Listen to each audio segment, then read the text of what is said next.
হযরত ওমর ফারুক হুজুরের জামানায় একজন মহিলার প্রেমে পড়লেন একজন যুবক, একজন যুবক প্রেমে পড়লেন একজন মহিলার প্রেমে। কিন্তু দুর্ভাগ্য বিষয় হলো ওই মহিলাটা হলো অন্যের পর স্ত্রী, অন্যের বিবাহিত স্ত্রী। খুব সুন্দর নারী ছিল, দেখতে খুব সুন্দর। সেই যুবকটা অবিবাহিত যুবক ওই মহিলার প্রেমে যখন পড়েছে, আরে প্রেম বেটা এমন একটা জিনিস, আসে সহজে কিন্তু যায় এ যখন ঢুকবে একবার আর যখন যাবে ভিটি মাটি চাটি করে যাবে, তাই না? না মানে ঠিক বলছো তো? এ যখন ঢোকে খুব সহজ একদম, কিন্তু 12 দিচ্ছে। এইরকম প্রেমের ভিতরে জড়িয়ে পড়েছে। মহিলাটার কাছে এবারে কি করলেন, যেতে পারছে না সরাসরি। ওই যুবক এবারে মনে মনে চাল চাললেন, ওই মহিলার কাছে যেতে গেলে আমার ওই মহিলার স্বামীর কাছে যেতে হবে। মহিলার স্বামী ছিল অশিক্ষিত, মূর্খ, নালায়েক, নালায়েক ছিল। কিন্তু ওই মহিলাটা ছিল শিক্ষিত, আল্লাহ ওলি মহিলা ছিলেন। ওই মহিলাটার কাছে এই যুবকটা একটা চিঠি লিখলেন, চিঠি লিখে স্বামীর হাতে দিলেন। স্বামীর হাতে চিঠির ভিতরে লিখলেন, ওগো আমার প্রিয়তমা, আমি তোমাকে ভালোবাসি, তোমাকে আমার কাছে পেতে চাই। চিঠি লিখে স্বামীর হাতে দিলেন। আমি বানানো গল্প বলছি না, কিতাবের কথা, হাদিসের কথা, তারিখ থেকে আমি বলছি। এমন সময় চিঠিটা টানা, এক চোখ থাকতে অন্ধ। চিঠি ওর সামনে খুলে দিলেও যা, না দিলেও তাই। কিন্তু ওর হাত দিয়ে চিঠি যাচ্ছে, ওর সঙ্গে প্রেম করবে সেই বেটা বলে যাচ্ছে কি জন্য? মূর্খ, নালায়েক। নালায়েক ও যদি শিক্ষিত হতো চিঠি জীবনের হাতে যেত বলে। ওই চিঠিটা যখন এবারে নিয়ে তার স্ত্রীর কাছে দিল, স্ত্রীটা শিক্ষিত আল্লাহওয়ালি মহিলা ছিলেন। চিঠিটুকু ফেলে চিঠিটুকু নিয়ে পড়লেন। চিঠিটুকু নিয়ে পড়বার পরে এমন সময় ওই মহিলাটা চিঠির উত্তর দিতে লাগলে স্বামী জিজ্ঞাসা করছে, ও আমার বিবি গো, এত সুন্দর একটা কাগজে করে চিঠি এসেছে, বলো না আমার কি কোনো খুশির খবর রয়েছে? বিবি বলছে, খুশির খবর তোমার কি আর শোনাবো? ওই যে যুবক তোমার সঙ্গে মিথ্যা কথা আমি বলবো না, ওই যুবক এই চিঠির ভিতরে আমার সঙ্গে প্রেম বিনিময় করার জন্য চিঠিটা লিখে পাঠিয়েছে। তোমার আমানতের খেয়ানত আমি করবো না, তোমার স্বামী হিসাবে তোমার কাছে সত্যি কথা বললাম। যেই কথা বললেন ওই যুবক এবারে হাতে অস্ত্র তুলে নিয়েছে। আরে আমি থাকতে আমার বিবির সঙ্গে আবার কেউ মিলে নেবে? যেটা হয় না মেনে নিলে সেটাই। ওই মহিলাটা ছিলেন বুদ্ধি ছিলেন, আল্লাহওয়ালা ছিলেন। সঙ্গে সঙ্গে স্বামীকে বলতে লাগলেন, প্রাণের স্বামী রে, সবর করো, সবর করো। না না না না, ও জানে না ভুল করেছে, কিন্তু আমি তো ভুল করতে পারি না। ওই সময় ওই চিঠি লিখলেন, ওই স্ত্রীটা চিঠি লিখে দিয়ে নিজের স্বামীর হাতে দিলেন। চিঠিতে লেখা ছিল, ও আর বাংলা যুবক, আমি নারী তোমার প্রেমের বিনিময় করতে পারি, তোমার প্রেমে আমি সাড়া দিতে পারি, তোমার হয়ে আমি যেতে পারি, তোমার হয়ে আমি যেতে পারি। নাম্বার 1 শর্ত হলো, আজ থেকে মদিনার মসজিদ নববী শরীফে হযরত ওমর ফারুক হুজুরের ইমামতিতে তার পিছনে 40 দিন তাকবীরে তাকবীরে উলার সঙ্গে তোমার নামাজ পড়তে হবে। জোরে হবে না সুবহানাল্লাহ? খলিফা ওমরের পিছনে যদি তাকবীরে উলার সঙ্গে যদি 40 দিন তুমি কন্টিনিউ যদি নামাজ পড়তে পারো 5 ওয়াক্ত, তাহলে তোমার প্রেমের ইশতাকে আমি সাড়া দেব।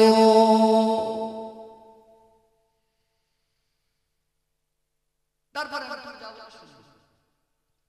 কোন খলিফা? ওমর। নবী আমার বললেন, ওমর তো ওই ওমর, ওমর তো ওই ওমর যে ওমর রাস্তা দিয়ে একবার গেলে 40 দিন ওই রাস্তা দিয়ে শয়তান যেত না।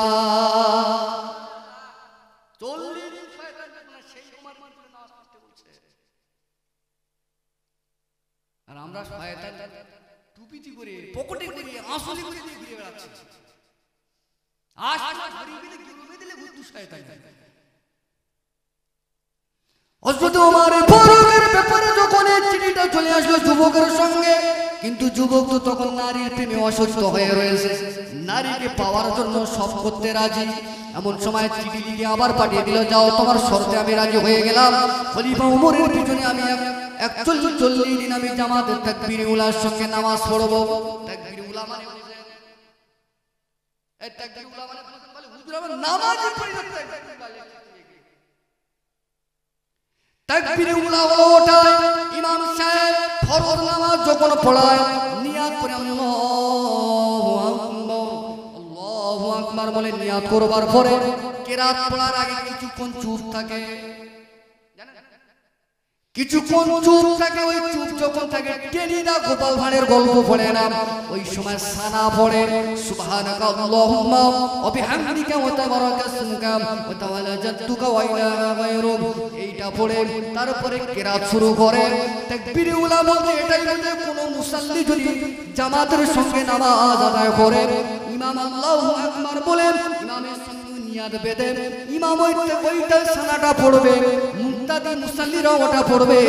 আর ইমাম যদি কিরাত শুরু করে দেয়, তারপরে কোনো মুসাল্লি যদি নিয়াত শুরু করে, তার তাকবীরে উলা ছেড়ে গেল, মানে ওই সানা পড়া ছেড়ে গেল, এটাকেই বলা হয় তাকবীরে উলা।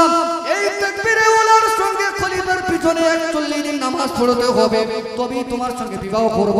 যুবক মেনে নিল। যুবক একদিন নয় 2 দিন নয়, খলিফা ওমরের পিছনে নামাজ পড়া শুরু করলো, নামাজ পড়া শুরু করলো। দেখতে দেখতে একদিন 2 দিন 3 দিন 4 দিন 2 দিন 20 দিন, এমন সময় যখন আপনার 38 দিন হয়ে গেল, ওই মহিলা এবারে তার স্বামীর কাছে চিঠি লিখে পাঠালো, ও যুবক আল্লাহর বান্দা, বলো বলো বলো তোমার সঙ্গে আমি প্রেম করতে চাই। চিঠিটা যখন যুবকের কাছে চলে আসলো, ওই যুবক এবারে কি করতে লাগে, ওই মহিলার কাছে এবারে চিঠি লিখছে, কে তুমি আল্লাহর বান্দি, তোমার আমি চিনি না, তোমাকে আমি চিনি না, হ্যাঁ কি আমি তোমাকে ঘৃণা করি, দুনিয়ার জমিনে আমি তার প্রেম করি, তাকে আমি পেয়েছি সেই মহান আল্লাহ। আমি আজ 40 দিন নামাজ আদা করে করে খলিফা ওমরের পিছনে নামাজ আদা করতে করতে করতে আমি এমন হয়ে গেছি, এই পৃথিবীর জমিনে আল্লাহর নবী ছাড়া আমি কারো চিনি না। আরো জোরে বলেন সুবহানাল্লাহ, নারে তাকবীর, নারে রিসালাত, মাসলাকে মুজাদ্দিদের জামান, আল কোরআনের আলো, আল হাদিসের আলো, নারে তাকবীর। তাহলে কি বোঝা গেল, এই যুবককে ওই পাপের পথ থেকে বাঁচিয়েছে কিসে? এক কথা বলেন। তাহলে আমি বলেছি আপনার পাপ থেকে দূরে সরাবে এই ক্ষমতা একমাত্র কার আছে? নামাজ। নামাজ যদি মনে করেন আপনি হবেন না, তো পাপ ছাড়তে পারবেন না, পাপ কোনোদিন ছাড়তে পারবেন না। এই জন্য আমি আপনাদেরকে বলছি নামাজ নামাজ নামাজ নামাজ। আর নবীর মহব্বত কলিজায় আনতে হবে। নবীর প্রেম যদি কলিজার ভিতরে না থাকে মুসলমান, সেই নামাজের ভিতরে চেতমানের একটা বিষয় বললে বুঝতে পারবেন নবীর মহব্বত সাহাবায়ে কিরামের কেমন ছিলেন। এমন একজন মানুষ ছিলেন এই পৃথিবীর জমিনে, আল্লাহর নবীর আসার আগে পৃথিবীর জমিনে কয়েক হাজার বছর আসার আগে এই পৃথিবীর জমিনে একটা বাদশা এসেছিল। ওই বাদশাটা ইয়ামেন দেশে তার বাড়ি ছিল। ইয়ামেন দেশে তার বিশাল শক্তি, বিশাল রাজপ্রাসাদ ছিল। ওই বাদশার ভয়ে সেই জামানায় কোনো মানুষ কথা বলতো না, কোনো বাদশা তার সঙ্গে কোনো রকমের টেক্কা নিত না। ওই ইয়ামেন দেশের বাদশা তার এমন কিছু অভাব ছিল না যেটা দুনিয়ায় নাই। ওই বাদশা তখন চিন্তা ভাবনা নিলেন, তার অনুচরদের ডাকলেন, অনুচর সাথী সঙ্গীদের ডাকলেন, সাথী সঙ্গীদের ডেকে বলতে লাগলেন, এবার সাথী সঙ্গীরা বলো বলো বলো, আমি ইয়ামেন দেশের বাদশা তুব্বা ওয়ালে তুব্বা, পৃথিবীর বিভিন্ন দেশে আমি ভ্রমণ করেছি, বিভিন্ন বিষয় আমি দেখে এসেছি, বলো বলো তোমরা এমন একটা জায়গার সন্ধান দাও যে জায়গাটায় দুনিয়ার মানুষ তাকে বড় ভালোবাসে। ওই সময়ে বাদশার সঙ্গে বলতে লাগলেন, ওই বাদশার দরবারে সেই জামানায় 400 আলেম ছিল, তাওরাত কিতাবের আলেম, জব্বুর কিতাবের আলেম, ইনজিল কিতাবের আলেম। তারা বলতে লাগলেন, হুজুর আমরা তাওরাতে পড়েছি, জব্বুরে পড়েছি, এই একটা দেশ রয়েছে, ওই দেশটার নাম হলো মক্কা শরীফ। ওই মক্কা শরীফে এমন একটা ঘর রয়েছে, ওই ঘরটাকে যারা অনুসরণ করে, যারা ভালোবাসে, যারা রেসপেক্ট করে, ওই ঘর ছাড়া পৃথিবীর জমিনে তারা অন্য কাউকে বেশি সম্মান দেয় না। সুবহানাল্লাহ। ওই ঘরটার নাম হলো কাবা শরীফ। ওই ঘরটার নাম হলো কাবা শরীফ। কাবা আমাদের হৃদয়ের ভিতরে আছে না নেই? যে মানুষটার ভিতরে কাবা নেই, এখন কাবা শুধু হৃদয়েতে। কবি বলেছে, আরে নয়নেতে কাবা হৃদয়, সেটা বলে নয়নেতে কাবা নাকি এটা বলে না, এটা কথা বলেছে আর গানও বের করেছে। যে দিলের ভিতরে কাবা শরীফ থাকবে না, যে দিলের ভিতরে শুধু কাবা রেখে দেবে, নামাজ থাকবে না, ওই দিলের কোনো দাম নাই। আল্লাহর নবী আমার সাহাবায়ে কেরামের সঙ্গে আল্লাহর নবী আমার বর্ণনা করতে লাগলেন। বাদশা এমন সময় সীতার অনুচরদের কাছ থেকে শুনে নিলেন। এমন সময় বাদশা বলতে লাগলেন, ঠিক আছে তোমরা জায়গা রেডি করো, ওই দেশে আমি যেতে চাই। বাদশা এমন বিশাল সজ্জিত বাহিনী নিয়ে পবিত্র মক্কা শরীফের ভিতরে প্রবেশ করলেন। মক্কা শরীফের ভিতরে যখন প্রবেশ করলেন, মক্কার বিভিন্ন শ্রেণীর মানুষ রয়েছে, সবাই শুনলেন আজকের ইয়ামান দেশের বাদশা এসেছে। কিন্তু ওই বাদশাকে দেখতে কেউ বার হলো না, বাদশার জন্য কেউ রেসপেক্ট করলো না, বাদশার জন্য কেউ সম্মান করলো না। এমন সময় ইয়ামান দেশের বাদশা জিজ্ঞাসা করতে লাগলেন তার অনুচরদের, তার ভক্তবৃন্দদের জিজ্ঞাসা করতে লাগলেন, আরে তোমরা কি কোথায় আছো? কেন কেন কেন? মক্কার মানুষেরা এদের ভিতরে কি শিক্ষা বলতে নেই, এদের ভিতরে কি আদব বলতে নেই? কেন না, কি হয়েছে? না, আমি এত বড় একটা প্রভাবশালী বাদশা মক্কার জমিনে এসেছি, অথচ একটা লোক আমার দেখার জন্য বার হলো না।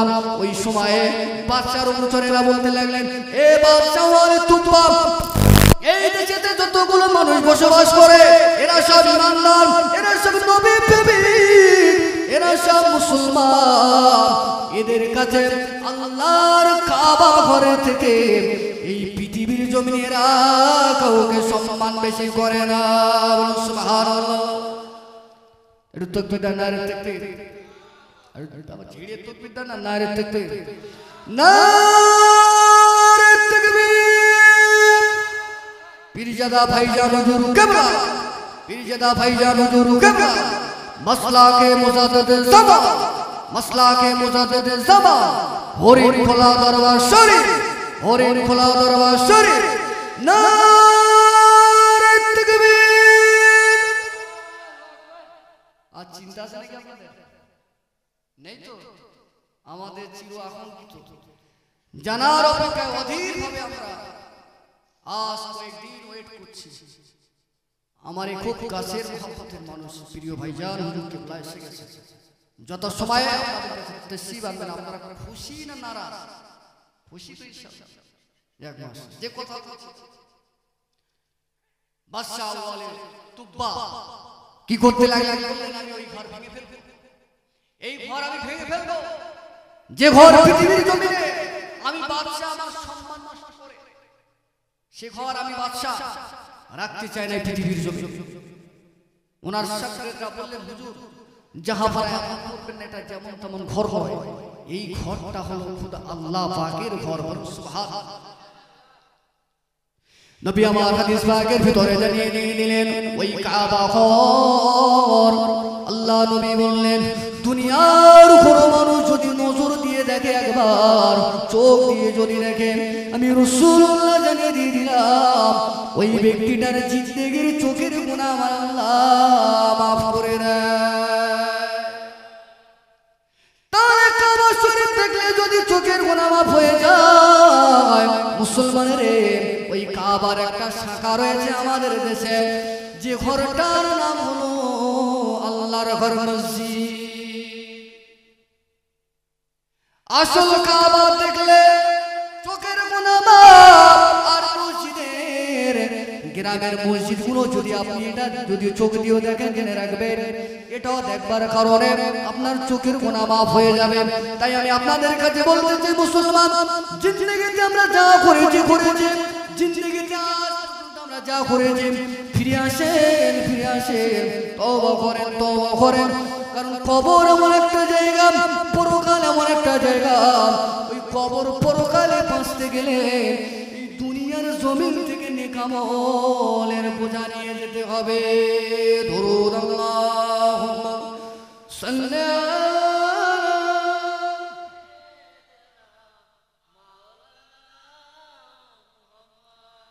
وعلى آل سيدنا।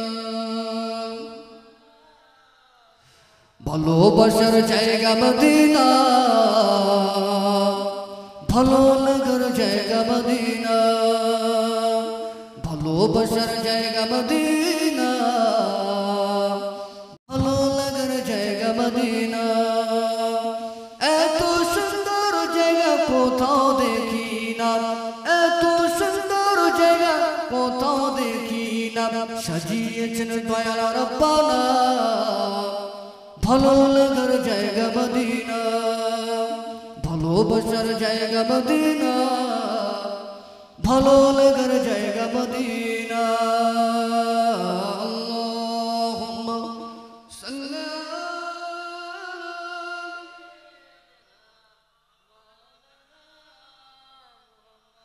وعلى آل سيدنا।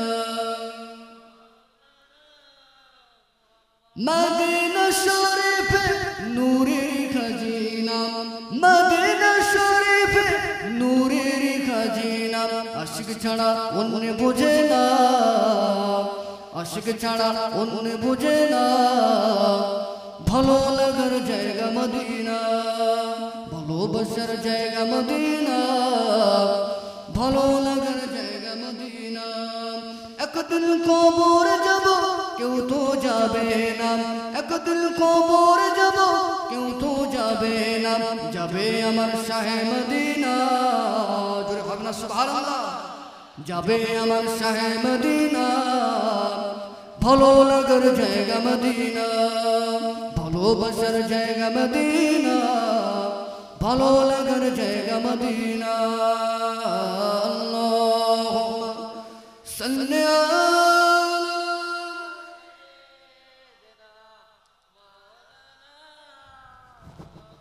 وعلى آل سيدنا সাল্লাল্লাহু আলাইহি ওয়াসাল্লাম। সন্ধ্যার পর থেকে ওয়াজ হচ্ছে, আমি যেখানে যাই একটা করে অন্তত একটা ধান নেওয়ার চেষ্টা করি। ধান ধান ধান আগড়া নেই না, ধান। আমার আগে 2 ঘন্টা একটা আলেমের ওয়াজ শুনেছি, প্রায় আমাকে 2 ঘন্টা হজম করে ফেলেছেন প্রায়।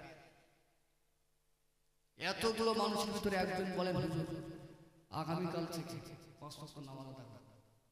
একজন কাজা হোক তবু বলে, কাজা হোক তবু বলে। একজন যুবক ভাই সারা জিন্দগি তার এক যে নামাজ পড়ে একজন হাটে বাজারে মাঠে ঘাটে যেখানেই থাকে সুযোগ পেলে পড়বে, যদি সুযোগ নাও সারা দিনের কাজ সমাপ্ত করে বাড়ি এসে নামাজ আদায় করে তবেই শুবে।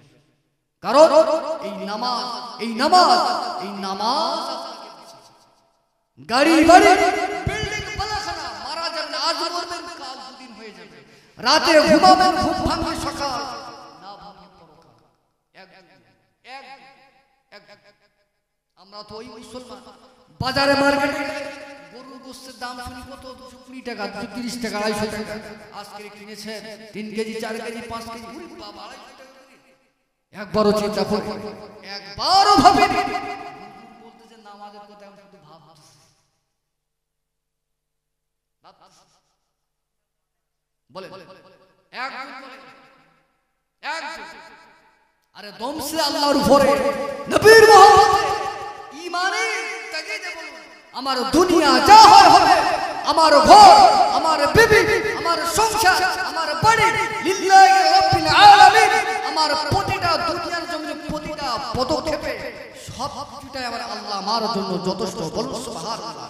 আল্লাহর দিকে ইয়াকিন করে এ গাড়ি বাড়ি দুনিয়ার জিন্দেগির জমিনে সব থেকে মুসলমান জেনে রেখে দেন, যাদের জন্য আপনি কামাই করেছেন, আপনি যখন মারা যাবেন লাশ হয়ে যাবে, আপনার জন্য কেউ দেরি করবে না, যে বিবির জন্য, যে সন্তানের জন্য, যে মেয়ের জন্য রাতের ঘুম হারাম করলেন, ঘুমালেন না, বৈশাখ জ্যৈষ্ঠ মাসে রৌদ্রের তাপ কিছু মনে করলেন না, গায়ের রক্ত পানি করে দিয়ে কোথায় না কাজে গিয়েছেন, কোথায় না কি করলেন, আপনি যখন মারা যাবেন আপনার গায়ে দামি জামা থাকবে না, পরনের দামি পোশাক থাকবে না, দামি পায়ের স্যান্ডেলটা থাকবে না, মারা যাবেন 2 টাকার ভুলসি আপনার কার কবরে থাকবে সেটাও কেটে নেবে, আপনার লাশ কিন্তু কবরে নিয়ে যাবে।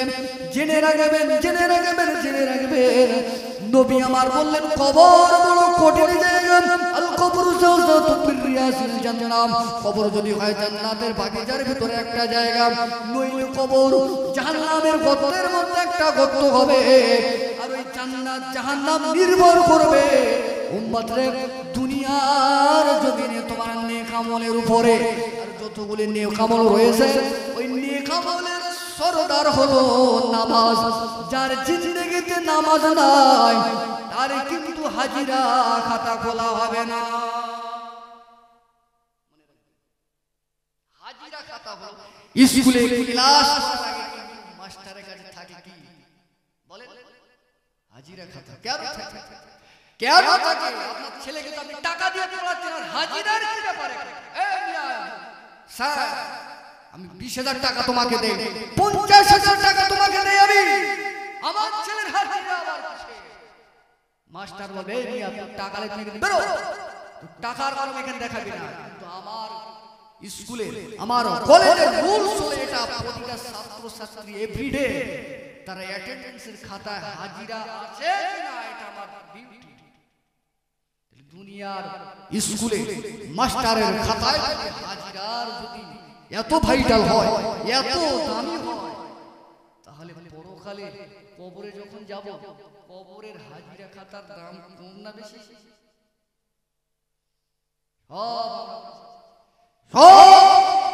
জানেন যে জেগে ঘুমায় আর যে প্রকৃত ঘুমায় কিন্তু আলাদা দুটোই।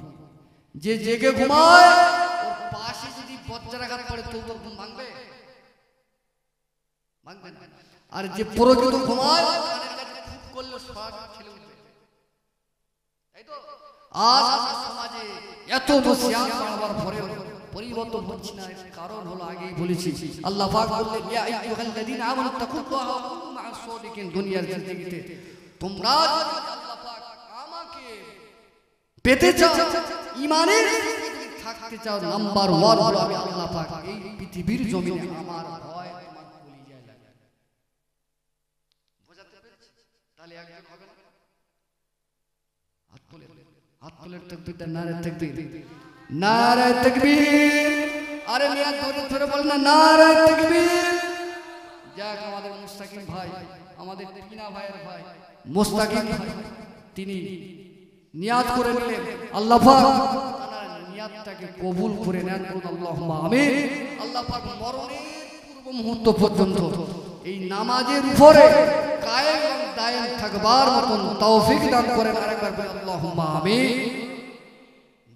তাহলে বুঝলাম আজকে এতটা টাকা খরচ করে একজন তো আমার সঙ্গী হয়েছে, একজন। তাহলে ওয়াজ দেওয়াটা সার্থকতার এসে হুজুরদের মতো চলে যায়, মূল না পালন করে যায়, হুজুরও বেটা ধরা পড়বে। আর এই শ্রোতায়রা, কারণ আজ আমার 40,000 টাকা, আজ আমার 50,000 টাকা আমরা খরচ করে মাহফিল দিয়েছি, জিন্দেগির চরিত্র কি পরিবর্তন, কি পরিবর্তন। এই জন্য নামাজ পড়া ধরেছেন, পড়ে সুখ পাবেন নামাজে, শান্তি পাবেন নামাজে। আপনি সুখ শান্তি যেটাই পাবেন সব নামাজের ভিতরে। আল্লাহ পাক বললেন বান্দারা দুনিয়ার জমিনে যখন তোমরা বিপদে পড়বে, হাটে বাজারে যে জায়গা যখন বিপদে পড়বে বাংলা, এবার বান্দারা আমি তো আল্লাহ, আল্লাহু লা ইলাহা ইল্লা হুয়াল হাইয়ুল কাইয়্যুম লা তাখুযুহু সিনাতুন ওয়ালা নাওম। আমি তো তোদের ওই আল্লাহ যে আমি আল্লাহ ছাড়া তোদের কেউ নাই। আমি আল্লাহ তো এমন একজন আল্লাহ, বান্দারে দুনিয়ার জমিনে তোরা ঘুমাস, আমার তামাম সৃষ্টি জগৎ সবাই ঘুমায়, কিন্তু কিন্তু আমি আল্লাহ ঘুমাই না। কেন ঘুমাই না বান্দা তোরা কি জানিস? এই কারণে আমি আল্লাহ ঘুমাই না। রাত 2টার সময়, রাত 12টার সময়, রাত 1টার সময় এবার বান্দা কার কি অসুবিধা হবে, কার কি কোন সমস্যায় পড়বে, আমি আল্লাহ যদি ঘুমাই তোরা যদি আমার কাছে পেশ করিস, কে তোদের আবেদনটুকু শুনবে? বান্দারা তোরা ঘুমাস, তোদের ঘুমার প্রয়োজন হয়, আমি আল্লাহ আমার ঘুম তো দূরের কথা, ঘুমের আগে যে তন্দ্রা আসে ওই তন্দ্রাটুকু স্পর্শ করতে পারে না বান্দা। আমি আল্লাহ পাক বিপদে পড়বে, যেখানে যে সমস্যায় পড়বে মসজিদে চলে যা, গভীর রাত্রে তোর বিবি ঘুমায়, তোর সন্তান ঘুমায়, তোর টাকা নাই, মেয়ে বিয়ে দিতে পারিস না, ফেড়ে দিয়েছিস, টাকা মেটাতে পারিস না, দেনায় জর্জরিত হয়ে গিয়েছিস বান্দারে, তুই ওই সময় কি করবে? জীবনে গুনাহ করেছিস, গুনার কথা স্মরণ করে, পাপের কথা স্মরণ করে, দুনিয়ার সমস্যার কথা স্মরণ করে রাতের ঘুমটাকে হারাম করে দিয়ে তুই চলে যা, ওযু করে নিবি, ওযু করে বান্দা নামাজের মুসাল্লা বিছিয়ে দিয়ে বান্দা তুই নামাজের জন্য দাঁড়িয়ে যাবে, নামাজ পড়বি, সেজদায় গিয়ে কাঁদবি বান্দা, কাঁদবি, তোর চোখের পানিটা চোখ দিয়ে পড়ে নাকের কোনায় আসতে দেরি হবে, তোর কান্নার ডাকে সাড়া দিয়ে আমি আল্লাহ আমার ডাকের সাড়া দিতে দেরি হবে না। আমরা চাচ্ছি একে মজুদ দাও, এ দাও, সে দাও,